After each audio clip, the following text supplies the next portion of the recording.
So hello everyone, this is Vivek Paul and you are watching संकल्प education Jamtara. आज हम chemistry के class 11th के सिलेबस डिस्कस करेंगे और हम ये आपको समझाने का कोशिश करेंगे कि क्या क्लास 11th पढ़ते हुए आप जेई नीट जैसे एग्ज़ाम का प्रिपरेशन कर सकते हैं कि नहीं। आपने जस्ट अभी 10th पास किया है और 10th पास करने के बाद आपका सोच किस तरफ जा रहा है, ये बहुत इम्पॉर्टेंट बात है आपके लिए कि भाई आपको क्या करना है, इस बात पे डिपेंड करता है। आप क्या कर सकते हैं वो नेक्स्ट क्वेश्चन होना चाहिए। First question should be what should you want to be, what would you want to be, what should you want to be नहीं, what would you want to be, what you want be, first question. उसके बाद आपको क्या करना चाहिए, what should you want to do, उसके बाद का सवाल होना चाहिए, दूसरा सवाल ये बात होना चाहिए। ठीक है, ये बातें क्लियर हो जाएगी। तो सबसे पहले हम केमिस्ट्री के सिलेबस को डिस्कस कर लेंगे क्योंकि मेन मुद्दा हमारा आज का यही है। इस वीडियो के थ्रू आपको ये क्लियर हो जाएगा पढ़ना क्या है क्लास 11th के केमिस्ट्री में। तो अगर हम बात करें केमिस्ट्री का, तो केमिस्ट्री में आपको कितने चैप्टर्स टोटल पढ़ने हैं, लेटेस्ट पैटर्न के हिसाब से कहें तो 9 चैप्टर्स है। पहले ज़्यादा चैप्टर्स थे। तो क्या सर जेई नीट में कुछ ज़्यादा पढ़ना होगा? पहले हम क्लास 11th में जितने केमिस्ट्री के चैप्टर्स पढ़ने हैं उसको डिस्कस करते हैं, साथ में आपको क्या और बातें पढ़ना होगा मैं ऐड कर दूंगा। क्लियर है कि नहीं? तो फॉर क्लास 11th हम पहले बात कर लेते हैं बोर्ड्स वाले बच्चों के लिए। Clear? For class 11th boards,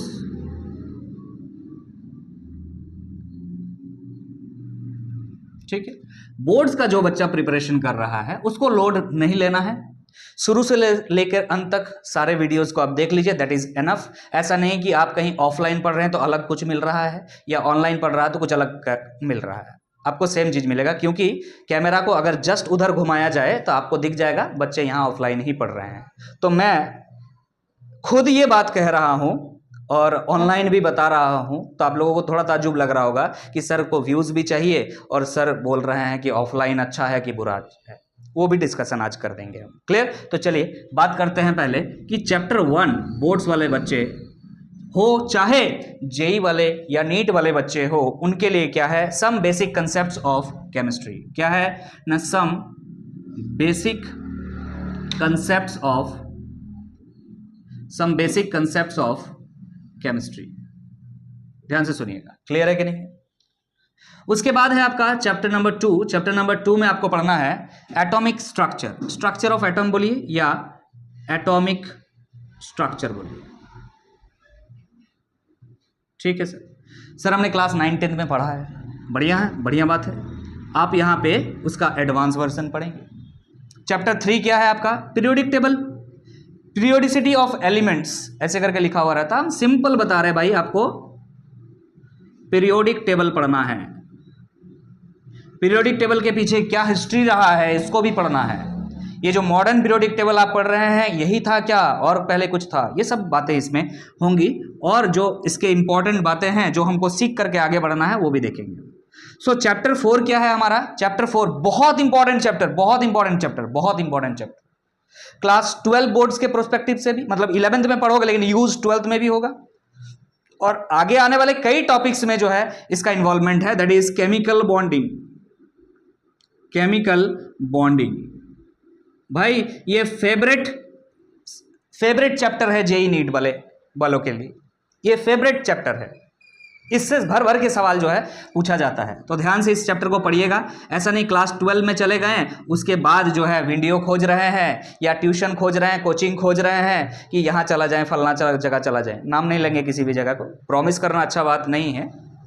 promise हम नहीं कर सकते हैं कि आपको करा देंगे सिलेक्शन, प्रॉमिस नहीं कर सकते बिकॉज हमको पता है कि ये टोटली डिपेंड करता है आपके एफर्ट के ऊपर। हमारा एफर्ट 100% रहेगा, ये प्रॉमिस हम कर रहे हैं कि इतना पढ़ लेने के बाद, इतना पूरा सिलेबस कंप्लीट कर लेने के बाद अगर एक भी वीडियो आपने नहीं छोड़ा है तो आपका यहां से बाहर सवाल नहीं पूछेगा, ये हम प्रॉमिस कर रहे हैं। अब आपके ऊपर है कि आप एफर्ट क्या डाल रहे हैं। Next chapter 5 is your thermodynamics. Okay, उसके बाद आपको चैप्टर 6 मिलेगा इक्विलिब्रियम।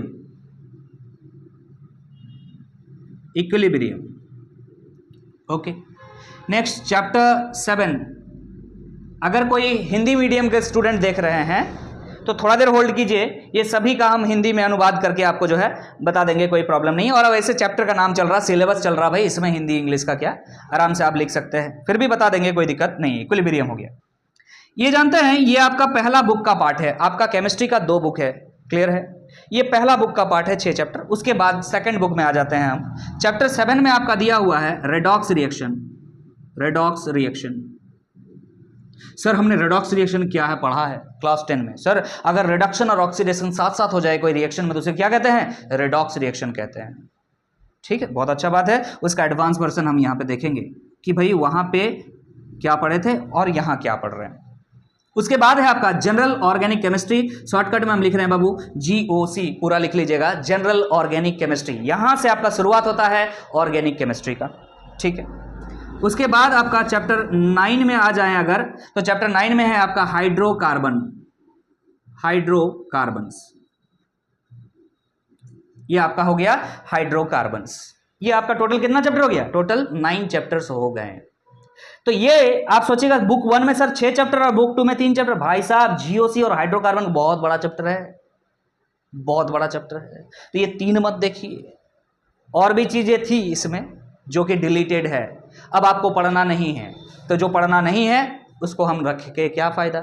सर क्या JEE नीट से भी डिलीटेड है, वो अलग से हम बात कर लेते हैं। तो ये हम हो गया आपका फॉर क्लास 11th बोर्ड्स के बच्चों के लिए, ये आपका सिलेबस है, आप लोग नोट कर लिए होंगे। हिंदी में एक बार बता देते हैं, some basic concepts of chemistry, है ना, रसायन का कुछ आधारभूत सिद्धांत, ये आपका पढ़ना है। एटॉमिक स्ट्रक्चर हो गया आपका परमाणु संरचना, पीरियोडिक टेबल को बोलते हैं आवर्त सारणी, केमिकल बॉन्डिंग को आप बोलेंगे रासायनिक बंध, और थर्मोडायनामिक को बोलेंगे उष्मागतिकी। आपने अगर फिजिक्स का सिलेबस देखा होगा तो थर्मोडायनामिक जो है उसमें भी पढ़ना है, क्लियर है कि नहीं। तो इसमें भी पढ़ना, उसमें भी पढ़ना है। मैं अगर फिजिक्स पढ़ा रहूंगा वहां पे तो आपको वहां पे जो थर्मोडायनामिक का पार्ट पढ़ा देंगे या यहां जो थर्मोडायनामिक का पार्ट पढ़ा देंगे वहां नहीं पढ़ना है, क्योंकि कुछ बातें कॉमन है, कुछ बातें कॉमन है, सब कुछ कॉमन नहीं है, हम नहीं कह रहे हैं। फिजिक्स में अलग है और केमिस्ट्री में भी अलग है, जो बातें अलग है, सेपरेट है, वो सेपरेट क्लासेस होंगे आपका। रेडॉक्स रिएक्शन हो गया आपका, इसको बोलते हैं रेडॉक्स रिएक्शन को रेडॉक्स अभिक्रिया बोला जाता है हिंदी में। GOC जनरल ऑर्गेनिक केमिस्ट्री को बोलेंगे हम लोग सामान्य कार्बनिक रसायन, और हाइड्रोकार्बन को तो हाइड्रोकार्बन ही बोलेंगे। तो हिंदी में अनुवाद हमने कर दिया। अब बात करते हैं इसके अलावा क्या JEE के स्टूडेंट को, नीट के स्टूडेंट को अलग से कुछ पढ़ना है, तो भाई चैप्टर वाइज तो कुछ अलग नहीं पढ़ना है, चैप्टर्स तो यही है, लेकिन चैप्टर के अंदर में कुछ चीजें ऐसा है जो स्पेशल फॉर JEE नीट वालों के लिए होगा, और जो बोर्ड्स के लिए है मैं लिमिटेशन बता दूंगा कि भाई यहां तक बोर्ड वाले पढ़ेंगे, इसके बाद नहीं पढ़ेंगे, और वहां से चालू होगा कहानी किसका, JEE नीट के लिए। तो चैप्टर तो इतना ही है, लेकिन टॉपिक में वेरिएशन है, जो कि सिलेबस जब आपको चैप्टर पढ़ाया जाएगा तब आपको क्लियरली समझ में आएगा। ठीक है कि नहीं, कौन सा चैप्टर क्या करना है नहीं करना है। ठीक, तो सिलेबस का डिस्कशन हो गया। तो कहां से शुरू करेंगे भाई, तो हमारा जो नेक्स्ट वीडियो होगा, जो आपका शुरुआत वाला चैप्टर है some basic concepts of chemistry, यहीं से हम शुरुआत करेंगे, नेक्स्ट वीडियो उसी का आएगा। इसीलिए आप लोगों से रिक्वेस्ट है, अगर आप लोग हमारा स्टडी में साथ में जुड़ना चाह रहे हैं तो चैनल को सब्सक्राइब जरूर कर लीजिएगा, ठीक है, और अपने फ्रेंड सर्कल में भी चैनल को शेयर कर दीजिएगा। मैं लाइक करने तभी बोलूँगा कि अगर आपको वीडियो अच्छा लगेगा, लाइक तभी कीजिएगा, और नहीं तो कोई दिक्कत नहीं भाई, कोई प्रॉब्लम नहीं है। आपने देखा वही हमारे लिए बहुत सौभाग्य की बात है। ठीक है, आप लोगों को समझ में आ गया है यहाँ तक सिलेबस हमारा ये, ठीक है। तो फिर मिलते हैं नेक्स्ट वीडियो में, और वहाँ पे हम ये भी डिस्कस कर देंगे, हमने जैसे प्रॉमिस किया कि भाई क्या करना पड़ेगा JEE के लिए, क्या नेक्स्ट एफर्ट या कोई चैनल, क्या ऑफलाइन कोचिंग, ये डिस्कशन जो है अलग से हम कर देंगे वीडियो में, इसको लंबा नहीं करते हैं वीडियो को। Thank you.